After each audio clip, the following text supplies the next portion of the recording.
नवागंतुक जिलाधिकारी ने नवरात्रि में किसी भी पंडाल पर किसी श्रद्धालुओं को दिक्कत न हो उसको लेकर की अहम बैठक। नवरात्रि पर्व को ध्यान में रखते हुए जिलाधिकारी और पुलिस अधीक्षक की मौजूदगी में विकास भवन सभागार में पीस कमेटी की बैठक आयोजित की गई। इस बैठक में डीएम और एसपी ने त्योहार के दौरान शांति व्यवस्था बनाए रखने के लिए दिशा निर्देश दिए। उन्होंने पुलिस और प्रशासन को सतर्क रहने और किसी भी अप्रिय घटना से बचने के लिए तत्काल कार्रवाई करने के निर्देश दिए। इसके अलावा बैठक में खाद्य विभाग द्वारा भी एक अभियान शुरू करने का निर्णय लिया गया, जो आज से प्रभावी होगा। इस अभियान के तहत खाद्य सुरक्षा सुनिश्चित करने और त्योहार के दौरान खाने पीने की वस्तुओं की गुणवत्ता की जांच की जाएगी। फतेहपुर से धर्मेंद्र सिंह चौहान की रिपोर्ट। आपको हमारी खबरों में यदि किसी प्रकार के सुझाव या सुधार की जरूरत लगती है तो हमारे ऑफिशियल मोबाइल नंबर पर तुरंत सूचित करें। हमारे लिए आपके सुझाव महत्वपूर्ण होंगे। यदि हमारा संवाददाता बनना है तो ऑफिशियल मोबाइल नंबर पर अपना बायोडाटा सेंड करें। यदि आपको किसी क्षेत्र की खबर को बतानी व चलवानी है या फिर कोई विज्ञापन देना है तो हमें संपर्क करें। बने रहे एनडी न्यूज के साथ और देखते रहे देश दुनिया की ताज़ा खबरें सबसे पहले। यदि हमारे चैनल को आप YouTube पर देख रहे हैं तो सब्सक्राइब करें। यदि Facebook पर देख रहे हो तो लाइक, कमेंट और शेयर करें। आप देख रहे हैं एनडी न्यूज चैनल। ऐसे ही रोचक व सच खबरों को देखने के लिए बने रहे हमारे साथ। वीडियो देखने व चैनल सब्सक्राइब करने के लिए धन्यवाद। एनडी न्यूज के ऑफिशियल नंबर व ईमेल आईडी है ndnewschannel@gmail.com। मोबाइल नंबर है 9696119696। दूसरा नंबर है 9118969696। तीसरा नंबर है 9559111155। हमसे संपर्क करने के लिए धन्यवाद। स्तर पर बैठक करके भी निर्देश दिए गए, हालांकि आप थे उस बैठक में सभी लोग, लेकिन फिर भी एक बार मैं अन्य लोगों के सामने भी ये निर्देश पुनः देना चाहूंगा ताकि लोगों को स्पष्ट रहे कि इसको क्या उत्तरदायित्व दिया गया है। एक तो जहां जहां भी पंडाल लगे होंगे दुर्गा पूजा के या फिर कहीं पे मान लीजिए कोई कार्यक्रम होने हैं, वहां पे साफ सफाई पूरी रहनी चाहिए, क्योंकि गंदगी का और त्योहार का कोई मेल नहीं होता। तो साफ सफाई अगर मान लीजिए किसी परिसर के अंदर करनी है तब तो वो समिति खुद करा देगी, लेकिन उसके बाहर अगर का कोई क्षेत्र है तो वहां पे स्थानीय निकाय की जिम्मेदारी, जो कि नगरीय क्षेत्र में ईओ देखेंगे और ग्रामीण क्षेत्रों में वीडियो देखेंगे कि मंदिरों के कार्यक्रम स्थलों के आसपास में प्रॉपर साफ सफाई हो, वहां पे डस्टबिन रखे जाएं। और हमारी कोशिश ये होनी चाहिए कि जितना ज्यादा संभव हो प्लास्टिक फ्री, उस पर हम थोड़ा सा ध्यान दें। इसके साथ साथ में कई जगह पे ये भी समस्याएं बताई गई है कि जल भराव हो सकता है, पानी की निकासी की उचित व्यवस्था हो सकता है, कहीं ना हो पानी की सप्लाई की जरूरत हो, स्ट्रीट लाइट अगर खराब हो रखी है तो उनका रिप्लेसमेंट कराना होगा। तो ये सब भी स्थानीय निकाय को ही करना। हमें ये सुनिश्चित करना है कि यहाँ पर सब जगह पथ प्रकाश की पर्याप्त व्यवस्था होनी चाहिए। तो अगर कहीं पे कोई लाइट खराब हो रखी है तो उनको समय से रिप्लेस करा दीजिए, क्योंकि अब ज्यादा टाइम है नहीं। तो अब आप सभी विभागों को अपनी कार्यवाही बिल्कुल मिशन मोड में और अर्जेंसी को ध्यान में रखते हुए करनी पड़ेगी। और अगर कहीं पे नई लाइट आप लगा सकते हैं तो जितना जल्दी लगा दें वो उतना अच्छा रहेगा।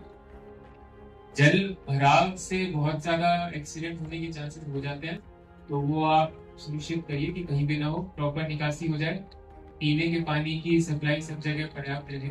ये सब चीजें भी हमें देखनी है।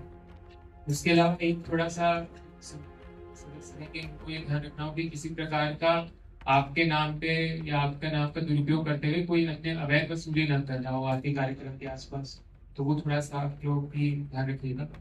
एक पीडब्ल्यूडी विभाग की, हालांकि सिर्फ पीडब्ल्यूडी नहीं है बट मेनली पीडब्ल्यूडी और थोड़ा बहुत नगर निकाय को भी ध्यान रखना है कि जो गड्ढे मुक्ति हमें करनी है, ये वैसे तो अभी तक हो जानी चाहिए थी, लेकिन अभी भी कुछ कुछ जगहों से बताया जा रहा है कि अभी गड्ढा मुक्ति पूरी हुई नहीं। तो सबसे पहले प्राथमिकता पे जो जुलूस शोभा यात्रा वगैरह निकलेंगे उन मार्गों पे आप गड्ढा मुक्ति कराइए। अगर वहां पे बाद में कोई ऐसा घटना हो जाती है जिसमें किसी के साथ एक्सीडेंट हो जाता है तो फिर संबंधित अधिकारी का उत्तरदायित्व इसमें निर्धारित किया जाए।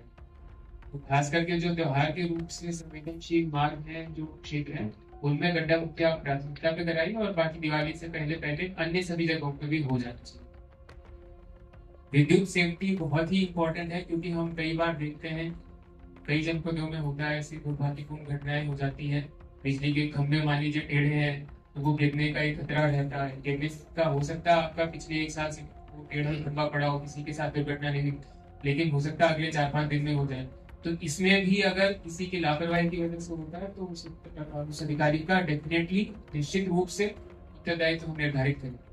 बाकी जो मान लीजिए जर्जर तार हैं वो झूल रहे हैं तो उनको बंद कराना, इनका इंसुलेशन कराना, उनको ऊंचा कराना, ये सब काम भी आप करा लीजिए। जैसे कि कप्तान साहब ने निर्देश दिए थे कि आप सब जितना ज्यादा आप स्थलीय निरीक्षण करेंगे, ये सभी विभागों के लिए, जितना ज्यादा आप स्थलीय निरीक्षण करेंगे उतना ही बाद में दुर्घटना होने की जो संभावना है वो कम है।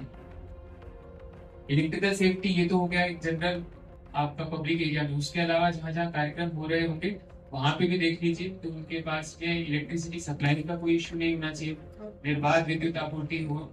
और इसके अलावा जो प्रॉपर इलेक्ट्रिकल सेफ्टी के हिसाब से एक बार परीक्षण भी सबका कर लिया जाए। अगर वहाँ पे कुछ काम कराने की जरूरत है तो आप समय से उनको अवगत भी करा दें और उसकी मॉनिटरिंग भी करें कि वो समिति ने वो काम करा दिया है।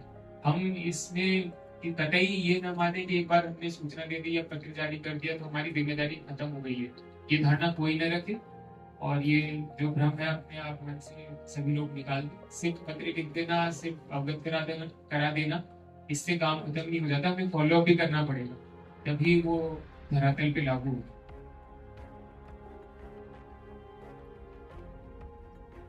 फूड सेफ्टी डिपार्टमेंट से भी यहाँ पर आए होंगे।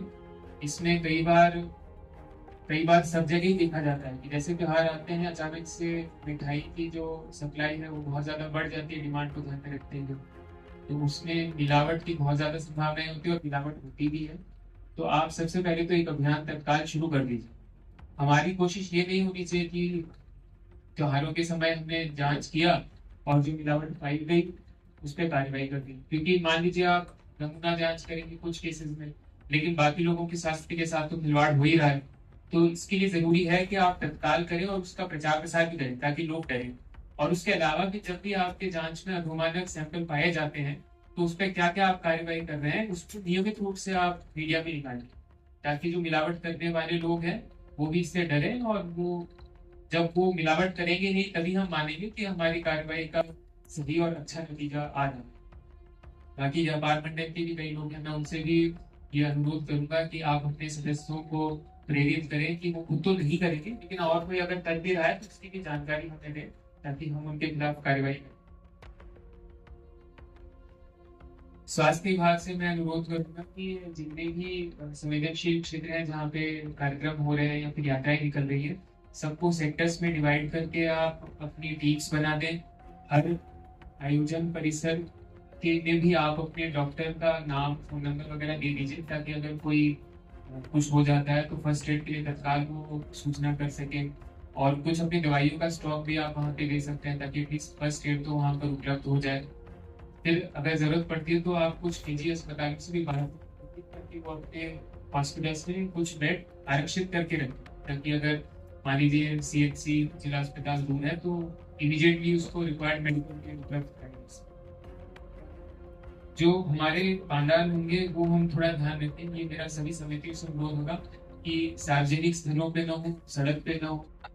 लगाए हुए हमारी जो अपेक्षाएं हैं आपसे उसके बारे में मुझे 2-3 बातें कहनी है। जैसा कि एडिशनल एसपी साहब ने बताया है कि आप सभी लोग एक सुरक्षा समिति का गठन करेंगे, स्थापित हो रही है पंडालों के साथ में, और उसमें कम से कम 12 से 15 लोगों को रखें जो और जिनसे हमारे जो पुलिस के पर्सन हैं वो उनसे लगातार टच में रहेंगे। तो कम से कम 12 से 15 लोगों का नाम है, मोबाइल नंबर और आज ही आप लोग आज से कल में अपने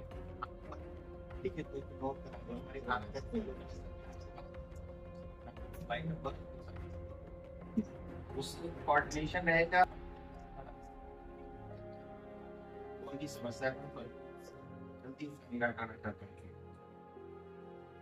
दूसरी एक चीज है कि जैसा कि माननीय मुख्यमंत्री जी का आदेश भी है कि सार्वजनिक स्थलों का अतिक्रमण ना हो पाए पंडालों की वजह से, खासकर जो हमारे आवागमन के मार्ग हैं। दूसरा, सुरक्षा के मानकों की दृष्टि से जो हमारे पंडालों की ऊंचाई है उनको भी ध्यान में रखें कि कहीं पे वो बिजली के तारों से टच तो नहीं हो रहे, क्योंकि बिजली के तारों को एकाएक ऊपर शिफ्ट करना थोड़ा, तो हमारा ये उद्देश्य होना चाहिए कि हम पंडालों को उस तरीके से व्यवस्थित करें कि कहीं पर भी कोई इलेक्ट्रिक वायर के संदर्भ में दुर्घटना ना हो। उसको आप समझदारी से लोगों को थोड़ा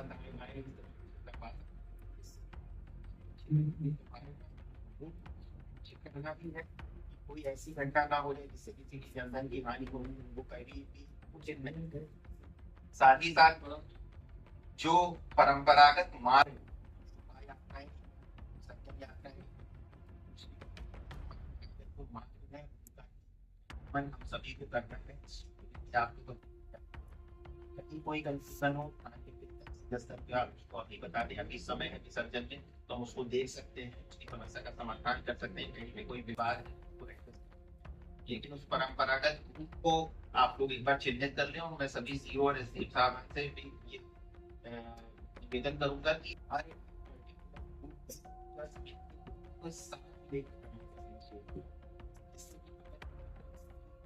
समस्या है तो वो आपको बता देंगे और हो पाएगा। तो ये बहुत जरूरी है कि आज हम दोनों लोग सुरक्षा समिति के लोगों को ले लीजिए, जो स्थलीय भ्रमण कर, तो आपको सारी चीजें दिख जाएगी कि तार कहाँ पे नीचे हैं, कहाँ पे गड्ढे हैं, कहाँ पे मांस की दुकानें हैं या कहीं पे कुछ है, जिसको हम टेम्पोररी रूप में से।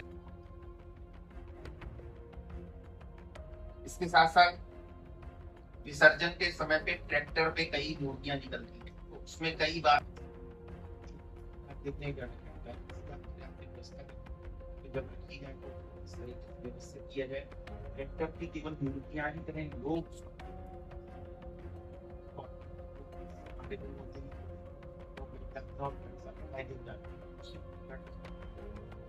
प्लीज इसको इंश्योर करिए कम से कम लोग रहें जो केवल मूर्ति संभाल के रखें, बाकी लोग जमीन पे ही सड़क पे ही रखें। और दूसरा, जिस समय विसर्जन रहे उस समय आप अपने गाड़ियों का प्रयोग कम से कम करिए। भीड़ बहुत रहेगी, एक्सीडेंट का खतरा रहता है, तो कोशिश करेंगे पैदल मार्ग से आवागमन करें। एक चीज और है जिसमें मैं बहुत सख्त हूँ, शराब पीकर कोई विसर्जन यात्राओं में शामिल नहीं होगा। और अगर कोई व्यक्ति शराब पीकर उसमें बोतल में करता है तो उसको अच्छा समिति अपनी जिम्मेदारी है। आप सभी लोग इंश्योर कराइएगा कि विसर्जन यात्राओं में कोई भी ऐसा खुद बना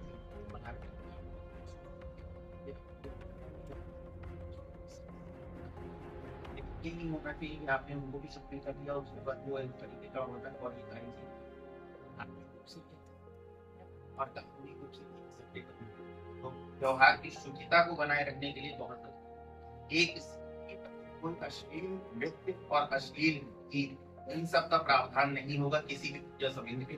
अगर ये कहीं भी बचता हुआ दिखाई देता है, कोई भी इस तरह के अश्लील नृत्य दिखाई देते हैं, तो मैं पे भी पंजीकृत करूंगा और हमेशा के लिए उस पूजा समिति को जो है प्रतिबंधित कर दूंगा।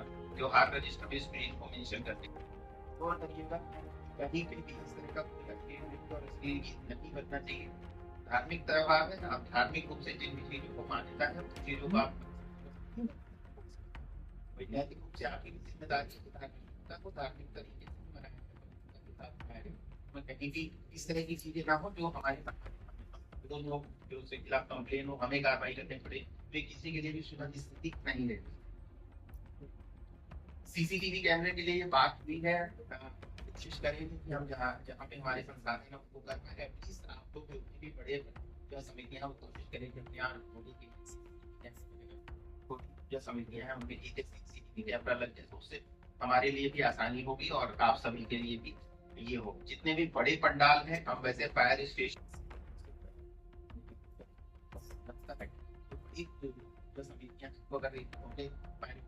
अपने यहाँ रख सकते हैं, देख सकते हैं। तो कुछ सजग रहना है, सचेत रहना है। आप लोग गंभीर लोग हैं, नए लोग बहुत जोश में होते हैं, त्योहार गंभीरता इसलिए समझाइए कि जोश में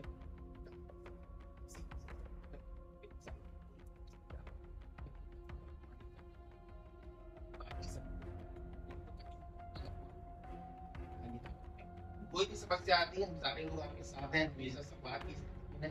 मेरा यही मानना है कि संवाद से हर समस्या का समाधान हो सकता है। तो प्लीज बहुत आपको रिएक्शन नहीं करना, आप हमें बताइए, हम हर समस्या के लिए आपके साथ खड़े हैं। हो सकता है 1 या 2 घंटे देर हो उसका समाधान, लेकिन होगा जरूर। ये बस आप